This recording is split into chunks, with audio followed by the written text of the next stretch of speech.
Hi friends, welcome to remix king channel. Vigilance, CID, CBI ఇలాంటి పేర్లు వింటేనే అక్రమాలు చేసే వారి గుండెలు గుబగుబలాడుతాయి. ఏసీబీ వాళ్ళు వస్తున్నారంటేనే వీళ్ళ కాళ్ళలో వణుకు మొదలవుతుంది. ఎంతో కష్టపడి అవినీతి చేసి సంపాదించుకున్న సొమ్ములు ఎక్కడ దొరికిపోతాయో అని భయపడతారు. సరిగ్గా ఇలాంటి అవినీతి అధికారుల బలహీనతను కొందరు భలేగా సొమ్ము చేసుకుంటున్నారు.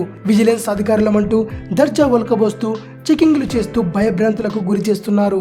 నానా హడావిడి చేస్తూ చివరకు వారి నుంచి ఎంతో కొంత వసూలు చేసుకొని చక్కిస్తున్నారు. ఇలా ఒకటి కాదు, రెండు కాదు, ఏకంగా 60 ప్రైవేట్ స్కూళ్లలో ఈ నకిలీ ముఠ తనిఖీలు చేసి సొమ్ము వసూలు చేసుకుపోయిందట. స్కూల్ విజిలెన్స్ కమిటీ పేరుతో అక్రమ వసూళ్లకు పాల్పడుతున్న ఈ ముఠాను చివరకు శ్రీకాకుళం జిల్లా పోలీసులు పట్టుకున్నారు. వీరి కదలికలపై నిఘా పెట్టి పథకం ప్రకారం అరెస్టు చేశారు. వీరు ఈ 15 రోజుల్లో 60 వరకు ప్రైవేటు పాఠశాలల్లో తనిఖీలు నిర్వహించి 10 లక్షలకు పైగా వసూలు చేసి తీసుకెళ్లారట.